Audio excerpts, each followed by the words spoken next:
안녕하세요. 반갑습니다. 허브 경제TV의 한상욱입니다. 금일 같이 한번 살펴볼 종목은 두산중공업이고요. 종목 코드 번호 034020입니다. 이 두산중공업 영상 꾸준하게 올려드리고 있으니까 채널 구독과 좋아요 한 번씩 부탁드리도록 하고요. 두산중공업을 찍어드린 지 벌써 이제 반년이 다가가고 있습니다. 좀 애착이 많이 가는 종목인데요. 오늘은 전일 찍어드린 영상에 이어서 같이 좀 촬영을 할 수 있게끔 제가 말씀드리도록 하겠습니다.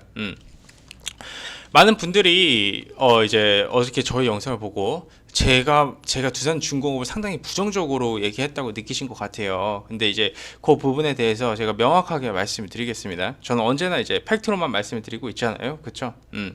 기본적으로 현재 두산중공업을 우리가 매매를 할 때 상당히 중요한 가격 밴드가 얼마일까요, 여러분? 이 가격 밴드에 대해서도 제가 한번 말씀드릴 거고, 이 사업 부문에 대해서도 말씀을 좀 드릴 겁니다. 네.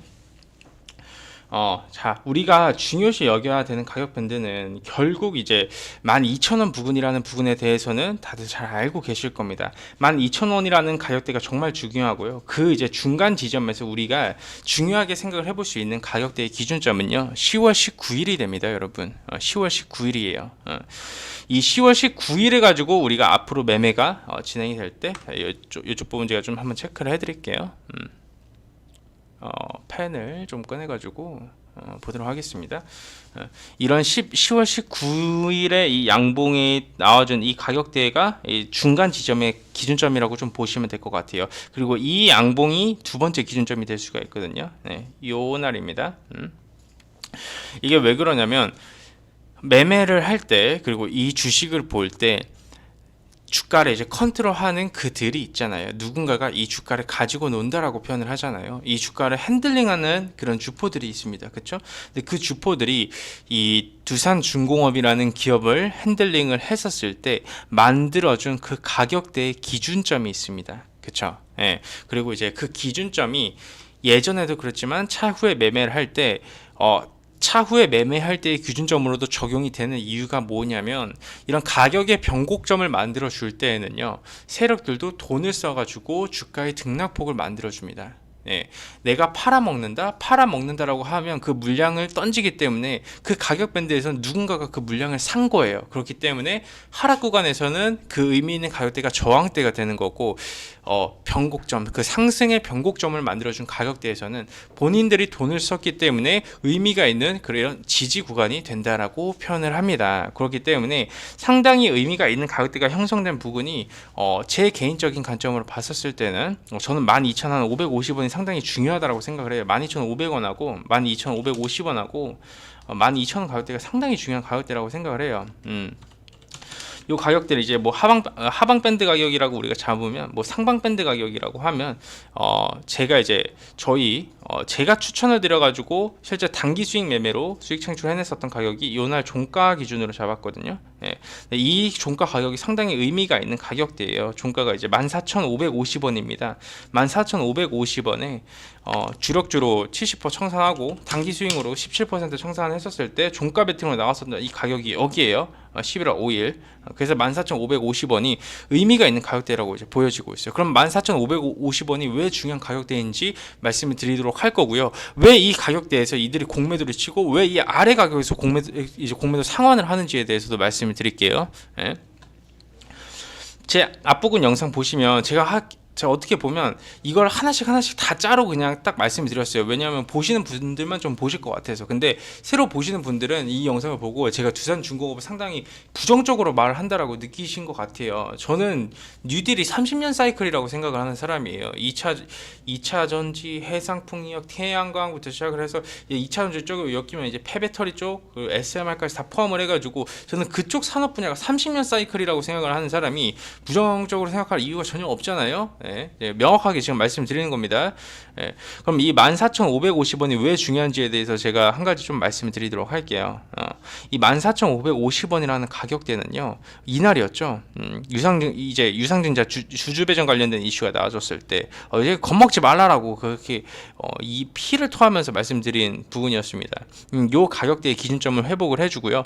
문재인 대통령의 이 두산중공업 방문 관련된 이슈가 나와주면서 갭상승 나와주고 떨어져준 가격이 동일하게 움직여주는 가격대의 밴드입니다. 예, 이 가격대가 왜 중요한 가격대냐면 여기에서 상당히 많은 분들이 매수 진입이 됐었던 가격이에요. 매수 진입이. 그렇게 되면 이 가격대가 뭘까요? 많은 개인 투자자분들께서 매수를 했으면요, 그 가격대는요 매물이 되는 겁니다. 매물대. 그러니까 저항 가격대가 된다라는 거예요.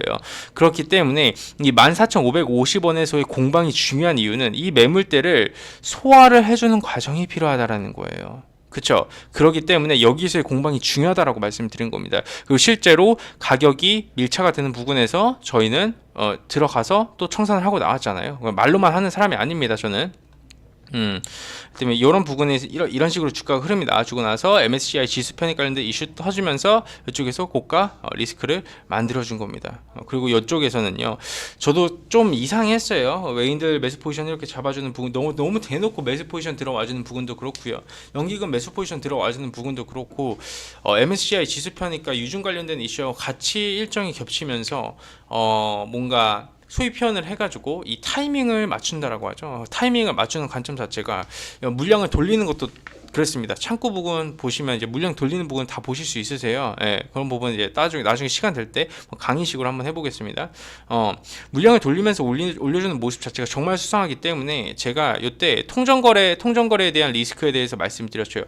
의미가 상당히 있는 가격대, 매물대가 많다라고 표현을 하는 많은 개인 투자자분들이 매수해서 이 가격대가 이 가격대에서는 정말 많은 개인 투자자분들이 매수가 진입이 됐었던 이런 가격대 부분인데, 여기에서 MSCI 지수표니까 통정거래를 통해서 올린다고, 그렇게 되면 이 물량을 진짜 이들이 사는 것 같지만 실제로 이렇게 넘겨주는 건 아닌가라는 그런 의구심에 대해서도 한 번씩 논해드렸습니다. 그리고 나서 주가 흐름이 이렇게 지금 나와줬어요. 그러면 우리는 지금 왜 14,550원이 이제 중요한 가격대가 됐는지 명확하게 이해가 됐을 겁니다. 그쵸? 이 가격대에서는 누군가가 제일 많은 평균 단가가 형성이 된 가격대가요 14,550원이 되는 겁니다. 이슈가 터져줬을 때 제일 많이 매수한 부분과 많은 분들이 추가 매수까지 진행을 해가지고 형성된 그런 가격대의 밴드가 이 14,550원이라는 가격대예요. 그래서 보시면 아시겠지만 이 12,000원 부근대 오면 대차 상한이 계속해서 이루어지고 있어요. 그리고 이 14,550원만 가면요 계속 공매도 상위 종목 이러면서 이런 흐름이 나와주는 겁니다. 결국 그래서 지금 가두리에 갇혔다라고 표현을 하는 거예요. 가두리에 갇혔다. 그럼 그 가두리에 갇혔다라는 표현이 정확히 뭘까요? 가두리에 갇혔다라는 뜻은요, 결국 의미가 있는 가격 밴드와 의미가 있는 가격 밴드, 그러니까 세력들이 돈을 써서 주가를 땡겨준 가격대와 지켜준 가격대예요. 여기가 그죠? SMR 이슈로 올라와준 이 가격대가요, 결국 지지 구간이 될 수밖에 없다라는 부분이에요. 그래서 의미가 있는 이런 12,000원 초중반대의 이런 가격대에서 내려오면 상환하고 올라가면 공매도 치고, 그러면서 물량이 묶어두고 있다라고 표현을 하는 거예요. 여기서 밀집시킨다라는 거예요. 밀집. 가격을 이렇게 밀집시키는 거예요. 그럼 이쪽 상황에서 우리가 어떤 흐름을 두 가지 방향성을 가지고 매매를 하는 게 맞아요. 어떤 두 가지 방향성을 가지고 매매를 해야 될까요? 여기에서 이들이 물량을 이렇게 소화해주고 있다. 첫 번째, 가두리로 묶어두고 소화를 해주고 있다라는 거예요. 그러면 여기에서는 예측의 영역이 아니라 대응의 영역이기 때문에 올라가는 시나리오와 내려가는 시나리오 두 가지 다 가지고 매매를 해야 돼요. 그렇잖아요. 우리가 항상 올라간다라는 생각만 가지고 매매를 하면 잘못된 방식이잖아요. 내려갈 때는 어떻게 매매할지도 아는 게 정상적인 부분이잖아요. 그렇죠? 그리고 이제 이 12,000원 중반대 보시면 이 121선 이렇게 툭툭툭 올려두고 여기서 중장기적인 추세를 살려주는 것처럼 보여주고 있어요. 그러면 즉 이평선 매매하시는 분들은 이쪽 부분에서 계속 이제 추가 매입이 들어오거나 버티는 구간이 되는 거예요. 그렇죠? 그러면 여기서 박스권, 소위 표현을 하는 박스권이라는 이 가두리에 딱 가둬두고 여기서 물량을 소화한 다음에 나와줄 물량 좀 받아주고 여기서 땡겨서 올려줄지, 어떤 이슈든 터져지면서 올려지겠죠. 그 이슈에 대해서도 우리가 사업 부문의 이제 정상화가 어느 정도 가시적으로 선반영이 됐어요. 근데 뭔가 가시적인 실적의 부분이 좀 바뀌어가지고 그런 부분이 다시 시장에서 이슈화가 돼가지고 올라가질 수도 있는 부분이고, SMR 관련된 이슈가 다시 한 번 더 시장에서 부각받아가지고 이 16,000원 밴드까지 무난하게 다시 올려줄지에 대해서 이제 한 가지 시나리오로 가져야 되는 부분이고요. 만약에 여기에서 물량 소화를 해주려고 했는데 공매도를 치는 이유가 뭘까요? 공매도를 치고 아래에서 또 상환하고, 그 이유가 뭘까요, 여러분? 이 가격에서 물량을 계속 내놓으라고 얘기를 하는 겁니다. 물량을 계속 내놓으라고 얘기를 하는 거예요. 여기서 물량을 소화를 해주는 과정이 필요하다라는 거예요. 왜? 여기에서 물량이 많이 있기 때문에, 그러니까 무거워졌기 때문에 이 가격 밴드에서 많이 매수 진입이 들어와줬고, 대부분의 평균 단가가 이런 14,550원이라는 가격대의 기준점이 잡혀져 있었기 때문에 이 가격대에서 공매도 들어와 주는 겁니다. 네, 들어와 주는 거예요. 그렇기 때문에 여기에서 물량을 매집해서 가든가, 매집해가지고 엔간치 좀 소화를 해줘가지고 이슈 터뜨리면서 올라가든가, 아니면 소화를 못 해주면요 하방으로 빼는 시나리오가 있어요. 그럼 제가 하방으로 빼는 시나리오는 얼마까지 열려 있다고 해서 8천에서 9천까지 열어두고 봐야 되는데, 8천에서 9천까지 정말 올까요? 라고 생각을 한다는 것 자체가 지금 잘못됐다고 저는 생각을 하는 이유가 뭐냐면, 여기까지 올 수 있는 가능성도 열어두면서 매매를 해야 된다는 거예요. 어느 가격대까지 만약에 빠지면 내가 이렇게 대응을 해 나가겠다라는 그런 시나리오가 있어야 된다는 거예요. 시나리오와 계획이 있다라는 거예요. 내가 이건 무조건 12,000원 지지해 줄 거야 라는 그런 관점으로만 대응을 하게 되면, 혹여나 주식이라는 게 100%가 없어요. 3월장에 이런 폭락장이 왔었었는데, 이거 만약에 3월장에 폭락장이 다시 한 번 더 온다라고 했어요. 그렇게 되면 두산중공업이 12,000원이 깨져서 나갔어요. 그럼 어떻게 할 거야? 여기서 계획이 있으신가요? 아니면 이쪽에서 그냥 12,000원이 깼으니까 울면 겨자 먹기로 손절할 거야? 이런 생각은 좀 잘못된 부분이잖아요. 그렇기 때문에 가능성을 열어두는 거예요. 결국 의미가 있는 가격대의 부분은 12,000원 초반이라고 잡고, 이평선이 깨졌을 때 손절매 물량이 나오는 것도 우리가 봐야 돼요. 제가 대표적인 종목을 한번 보여드릴까요? 제가 SK케미칼 계속해서 말씀드리거든요. SK케미칼 같은 종목고요. 제가 상당히 의미가 있는 가격 밴드와 그 흐름을 좀 정확하게 잡아드렸어요. 의미가 있는 기준점과 깨고 회복을 해주면서 물량을 받아주는 흐름, 그리고 나서 여기 깨고 물량을 받아주고 다시 한 번 더 박스권 돌파해주는 흐름까지 명확하게 그 흐름에 대해서 우리는 파악이 된 상황이었어요. 이것도 이동평균선 깨고 올려준 거예요. 왜? 이동평균선을 왜 깰까요? 왜 깰까요? 깨야지 손절매 물량이 나와주면서 주가가 가벼워지는 거예요. 물량을 받으면서 주포들이 배가 불러지는 거예요. 몸집이 커진다라고 표현을 합니다. 몸집이 커지는 그런 구간이에요. 그렇기 때문에 저는 차라리 이런 가격 밴드를 한번 이탈시켜서 이쪽 12,000원 초반 부분에서 다시 한 번 더 저희 구독자분들께서 물량이 늘려갈 수 있는 그런 기회가 되면 더 좋은 거죠. 예, 왜? 이런 흐름이 차라리 더 나와주면 더 가파르게 올라가 줄 수 있어요. 왜? 몸집을 부풀려 줬기 때문에. 이런 페이크성 이탈이 주가에는 도움이 됩니다. 페이크성 이탈은요. 어차피 페이크성 이탈이 나와주면요 금방 또 회복을 해줘요. 그렇기 때문에 중요하다라고 말씀드리는 거고요. 그렇기 때문에 두산중공업은 우리가 앞으로 예측해볼 만한 이슈는 많아요. 사실 많아요. 두산그룹이 이제 가스터빈, 해상풍력, 수소연료전지, 이 친환경 에너지 기업으로 이제 어느 정도 가시적인 이렇게 턴어라운드 구간을 만들면서 해주려고 액션이 나와주고 있는 그런 기업인데, 두산중공업이 사실 주력으로 이 석탄화력 발전이었잖아요. 근데 그걸 대체하는 게 가스터빈이었고, 근데 가스터빈이 사실 2019년도에 기술 개발이 성공했는데 이게 세계에서 5번째거든요. 5번째예요. 근데 이게 상용화가 지금 될 수가 없어요. 예. 본격적으로 어느 정도 이 사업 부분에 대한 기대감이 나와줬기 때문에 결과물이 나와줘야 되는데, 이게 본격적으로 수익 창출이 나와줄 수 있는 구간 자체가 2023년도예요. 이게 이제 수익이 발생하는 구간이 2023년도로 보시면 될 것 같아요. 이 가스터빈 쪽으로 봤었을 때. 예. 그리고 이제 벌써 이제 해외 부분에서 이 가스터빈 사업 자체가 사실 벌써 이렇게 다 점유율 자체가 높은 상황이에요. 그래서 두산중공업이 중간에 끼어들기가 상당히 어려운 상황이기도 해요. 그리고 해상풍력이라는 키워드 자체도 이 그룹 내 매출 비중이 1%밖에 되지가 않아요. 예. 그래서 이 사업 부분이 어느 정도 정상적인 궤도에 올라가려면 최소 지금부터 시작을 해가지고요 2025년도까지는 봐야지 어느 정도 정상 궤도에 올라가 줄 수 있다라고 보여지고 있어요. 그렇기 때문에 제가 중장기 투자의 관점으로 봤었을 때 수익 부분이 창출이 나오려면 못해도 3년은 봐야 된다라고 말씀드린 부분이, 어느 정도 가시적인 수익 창출이 나오려면 그 정도 기간이 필요하기 때문이에요. 제가 아무 생각 없이 여러분들께 그렇게 말씀드리는 게 아니에요. 근데 두산 피어셀이 좀 급등하면서 어느 정도 그 지분 가치가 올라가게 됐죠. 그렇게 되면 수소연료전지 같은 경우에는 한국을 포함을 해서 유럽, 일본, 전 세계에서 이 탄소 배출을 줄이겠다라고 좀 얘기를 하는 이 두산이 주력하는 사업 중 하나잖아요. 계열사 이제 두산 피어셀이 지금 사업 부분을 진행을 하고 있고, 목표치 자체도 2023년도 기준으로 매출 1.5조 원입니다. 매출 1.5조 원을 기준으로 달성을 한다라는 그런 계획이 있는 상황이에요. 예, 그죠? 예. 그렇기 때문에 뭐 이런 부분을 본다라고 하면 전체적인 장밋빛 그림을 그려줄 수는 있지만 장밋빛 그림을 그려줄 수 있지만 이게 결국 시간이라는 부분이 필요하다라는 점은 우리가 좀 인지를 하고 있어야 되는 부분이고요. 그래서 현 주가의 흐름을 우리가 딱 봤었을 때는 갖춰져 있는 가격대이고 세력들이 컨트롤하는 구간이기 때문에 이거는 예측의 영역이 아니라요. 지금부터는 대응의 영역입니다. 예측의 영역이 아니라 대응의 영역이에요. 그쵸?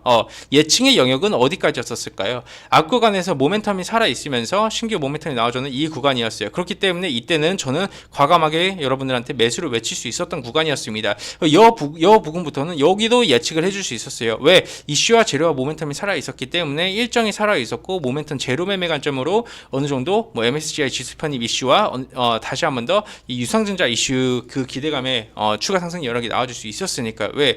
유중 가격 맞추려면 주가 좀 땡겼었어야 됐거든요. 그리고 나서 지금 내려와주는 구간입니다. 그럼 여기에서는요, 여기에서 예측이 될까요? 여기에서 냉정하게 따져봤을 때 여러분, 여기선 예측이 되는 구간이 아닙니다. 냉정하게 따져봤을 때 여기는 예측이 대응이 아니라 여기서부터는 대응의 영역이라는 점을 다시 한 번 더 인지하고 명심을 좀 해주시면 될 것 같아요.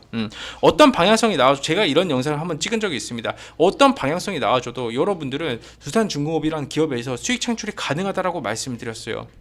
우리가 의미가 있는 가격 밴드를 알고 이 가격 밴드에서 어떤 식으로 1, 2, 3이라는 전략을 쓰면 된다라고 제가 라이브 방송에서 말씀드렸어요. 1차 매수 비중을 내가 고가에 잡았어도 괜찮아요. 2차 매수 비중 어느 정도 뭐 12,000원 초중반 부근에서 한번 다시 잡아주고요. 그 다음에 3차 매수 비중 1, 2 포함해서 동일 비중으로 이제 8에서 이제 9,000원 구간으로 잡고 우리가 대응을 한다라는 그런 관점으로 대응을 하면 3분할 매수 관점으로 두산중공업에서는 손실이 나오기가 어렵습니다. 예. 뭐 돌발 악재가 정말 크게 나와주지 않는 이상 이 종목에서는 손실을 보기 어렵다라는 거죠. 왜냐하면 이제 제가 말씀드렸다시피 이 그린 뉴딜이라는 산업 부문 자체는 뭐다? 30년 사이클이기 때문이다라는 겁니다. 그렇기 때문에 현재 주가 흐름을 여러분들께서 명확히 알고 있어야 돼요. 여기에서는요, 가돌이 즉 갇혀있는, 정리해 드릴게요. 여기는 즉 뭐다? 가돌이 갇혀있는 가격대이다. 14,550원이라는 가격대가 왜 형성됐죠? 여기가 왜 형성됐는지부터 이제 제가 분명히 방금 전에 말씀을 다 드렸어요, 초기에. 그렇기 때문에 여러분들 명확하게 이해가 되셨을 거고요. 이 12,550원이라는 가격대에서 왜 상한이 나와주는지에 대해서도 명확하게 이해가 되셨을 겁니다. 그러면 8에서 9,000원까지는 내가 혹여나 모를 그런 가능성에 열어놔야 되는 가격대이다까지 인지를 한번 해주셔야 되고, 공매도가 왜 나왔는지, 상한이 왜 나왔는지, 그리고 한 대표가 말씀드린 이 3년이라는 키워드가 왜 나왔는지에 대해서도 간략하게 조금 브리핑을 좀 드렸습니다. 그렇기 때문에 두산중공업 주주분들께서는 제가 뭐 하루 이틀 영상 올려드린 거 아니잖아요. 네, 하루 이틀 영상 올려드린 거 아닙니다. 네, 두산중공업 급등이 나와주고 나서 다들 영상 찍어주면서 뭐 이게 신고가 간다, 뭐가 어쩌다 사업 부문에 정상하다 그런 식으로 얘기를 한 거지.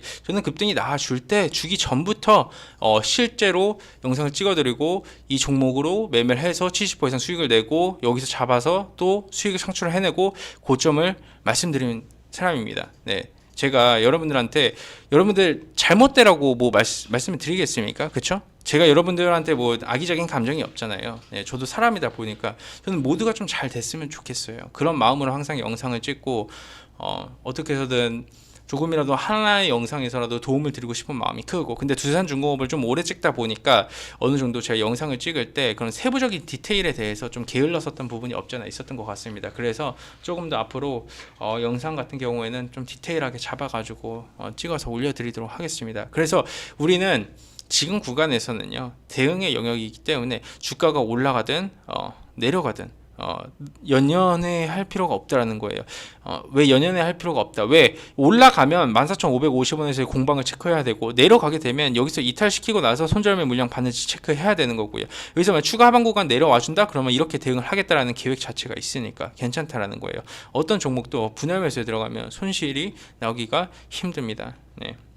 자, 좋습니다. 그렇기 때문에 주주분들, 두산중공업 주주분들, 오늘 영상 깔끔하게 좀 마감하도록 하고요. 여러분들께서 조금 두산중공업에서 항상 좋은 결과 가져가시기를 응원하고 또 응원하도록 하겠습니다. 네, 저 한 대표는요, 또 허붕이즈 TV를 봐주시는 이런 두산중공업 주주분들한테 항상 이런 말씀을 드립니다. 항상 힘내시고요. 꼭 수익 많이 챙기시고요.